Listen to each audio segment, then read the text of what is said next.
लगभग हर एक मनुष्य का एक सपना होता है कि वो इस दुनिया में आया है तो कम से कम पूरी ना तो आधी दुनिया जरूर देख ले।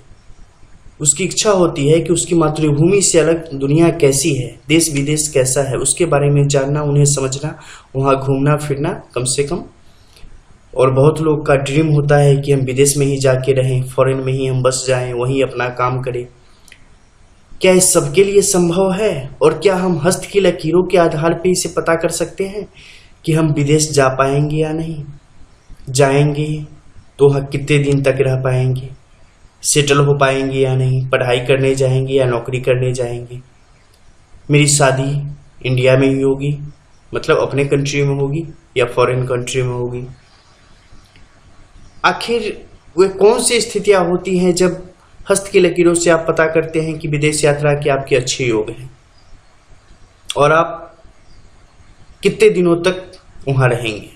तो चलिए शुरू करते हैं और आपको कुछ खास परिस्थितियों के आधार पर बताते हैं कि कैसे आप इसके बारे में काफी विस्तृत रूप से जान सकते हैं। दोस्तों, विदेश यात्रा के लिए जो सबसे प्रभावी और कारक ग्रह है वो है चंद्र। चंद्र यानी कि मून यानी कि ए वाला एरिया, ठीक है। और एक दूसरा कारक ग्रह है वो है वीनस। लेकिन वीनस को भी वीजा के लिए चंद्र के पास अप्लाई करना पड़ता है, क्योंकि चंद्र ही इसकी अथॉरिटी है। जब तक चंद्र के यहां से फाइनल नहीं होगा तब तक कोई भी फॉरेन ट्रिप के लिए एलिजिबल नहीं होता है। अब यहां पे रेखाओं के द्वारा आप इसे कैसे समझेंगे? दोस्तों, चंद्र के इस क्षेत्र में नीचे से ऊपर तक कई रेखाओं की ऐसी बनावट होती है जिसके आधार पर इसके बारे में आप समझ सकते हैं। उसमें सबसे पहली बनावट होती है इस नीचे के क्षेत्र से ऊपर की तरफ आती हुई रेखा। ये रेखा आपको इस रूप में भी हो सकती है, सीधी रूप में भी हो सकती है, और टेढ़ी ऐसे रूप में भी हो सकती है। इन तीनों का अलग अलग मतलब है, और ये तीनों विदेश यात्रा की रेखाएं हैं जिसमें आदमी को निश्चित रूप से विदेश यात्रा के योग बनते हैं। लेकिन क्या ये अगर रेखाएं ना हो तो विदेश यात्रा के योग नहीं बनेंगे? जी बिल्कुल नहीं, ऐसा नहीं है, फिर भी बनते हैं योग। उसमें क्या होता है कि शुक्र के क्षेत्र से निकल के इस तरफ आने वाली रेखाएं, ये जब रेखा निकल के आती है, ऐसी स्थिति में भी विदेश यात्रा के योग बन जाते हैं। क्या ये दोनों रेखा ना रहे तब नहीं बनेगी? इसकी भी अलग परिस्थितियां हैं। उस परिस्थितियां में आपकी जो ये यहां से जो आगे की चलने वाली लक और विजिलेंस लाइन होती है, उस लाइन का बहुत ही स्पष्ट होना आवश्यक है। जब उसकी स्थितियां बहुत ही अत्यंत ही शुभ हो जाती है तो अपने आप विदेश यात्रा के योग बन जाते हैं। तो ये तीन परिस्थितियां हैं जो कि वीनस और मून इसी दोनों से निकले हुए हैं, इसी दोनों से संबंधित हैं।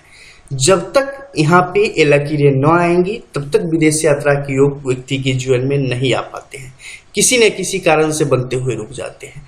अब हम आते हैं आपको इन खास लकीरों पे। सबसे पहली लकीर जो चंद्र पे बनती है इस प्रकार की। क्या होगा ऐसे में? व्यक्ति जाएंगे, कई दफे जाएंगे, पहले पढ़ाई के लिए जाएंगे, फिर काम करने के लिए भी जाएंगे, लेकिन कभी भी ये वहां पे लॉन्ग टर्म तक सक्सेस नहीं कर पाएंगे। सक्सेस उन्हें वहां नहीं मिल पाएगी। वहां भी वो इस तरीके से ही स्ट्रेस में ही रहेंगे, वहां भी उनके साथ प्रॉब्लम जुड़ी हुई रहेगी। वहां अगर वो, जैसे कि आप देख रहे हैं, दो छोटी लाइनें हैं, एक बड़ी लाइनें हैं, मतलब जहां तक बाद में काफी ज्यादा परेशानी होने के बाद भी सरवाइव करने की कोशिश करेगा, लेकिन उस स्थिति में इन्हें बेनिफिट नहीं होगा। ये सरवाइव कर जाएंगे लेकिन बेनिफिट नहीं होगा। तीसरी लाइन जब भी लंबी हो जाए ना, या इस बीच में से कोई भी लाइन लंबी हो जाए, मतलब व्यक्ति सेक्रीफाइस कर रहा है बहुत ही ज्यादा, वो जबरदस्ती रुका हुआ है और वो अपनी मेहनत के बल पे चाहता है किसी भी तरीके से अपनी चीजों को ठीक कर ले, और उस अवस्था में वो रुका हुआ है। लेकिन चंद्र पे जैसे ही लकीरें टूटती हैं, मतलब चंद्र निर्दयी हो जाता है। उस अवस्था में आप कितने भी टाइम रह लोगे, पैसे आपको नहीं बचेंगे। इसके अलावा यहाँ पे अगर सीधी तौर पे रेखा आ रही है, बहुत ही शुभ है।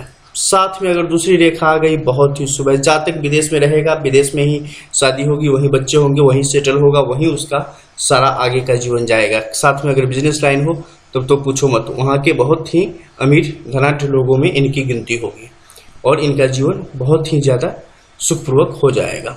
अब यहीं पे ये रेखाएं थोड़ी उल्टी पुल्टी करके ऐसे ऐसे टेढ़ी मेढ़ी करके चली हो, क्या फर्क पड़ता है? इससे क्या समझ आता है? जातक में बहुत संभावनाएं हैं, जातक वहां जाके बहुत नाम करने वाला है। विभिन्न तरीके के कार्यों के द्वारा, अपनी कला के द्वारा जातक अपना नाम ऊंचा करेगा। जातक में बहुत सारे हुनर है, जिन हुनर की बदौलत जातक अपने आप को सारी दुनिया में फेमस करेगा और विदेशों में निवास करेगा। अब इन सब के लिए कब होगा, कैसे होगा, इसके लिए जब आपके हाथ हम देखते हैं तो आपके माउंट्स देखते हैं और उस हिसाब से हम तय करते हैं कि किस क्षेत्र में आप जाएंगे और किस क्षेत्र में आपको किस प्रकार के वहां काम मिलेंगे और कैसे स्थितियां आपकी पैदा होंगी। जब यहां से रेखा निकल के जाती है, ऐसे व्यक्ति अपने कर्म की बदौलत विदेश जाते हैं, अपनी मेहनत के बल पर, स्कॉलर के बल पे इन्हें चुन के भेजा जाता है, इन्हें मौका देती हैं कंपनियां, गवर्नमेंट की, तबे जाते हैं। इनमें बहुत सारे ऐसे लोग होते हैं जो कि अपने पिता के धन के बदौलत भी जाते हैं, तो उसकी परिस्थितियां थोड़ी सी अलग होती है। ठीक है, बहुत ही सूक्ष्म अंतर है इन दोनों में। तो इस तरीके से अब विदेश यात्रा के जातक के योग बनते हैं। तो आप सारी परिस्थितियों को समझ चुके हैं कि कब आप विदेश यात्रा के लिए जाने वाले हो। अगर ऐसी कोई भी लाइन आपके हाथ में मौजूद है तो फाइनली आपको फॉरेन ट्रिप मिलने हैं और आप जाने वाले हो, कोई डाउट नहीं है। कुछ समस्याएं आपको नजर आ रही हो, कहीं रेखा को किसी ने क्रॉस कर दिया हो जिस कारण तकलीफें आ रही हो, तो आप निश्चित रूप से एस्ट्रोलॉजर से संपर्क करें और सब कुछ क्लियर करवा लें। मिलते हैं फिर।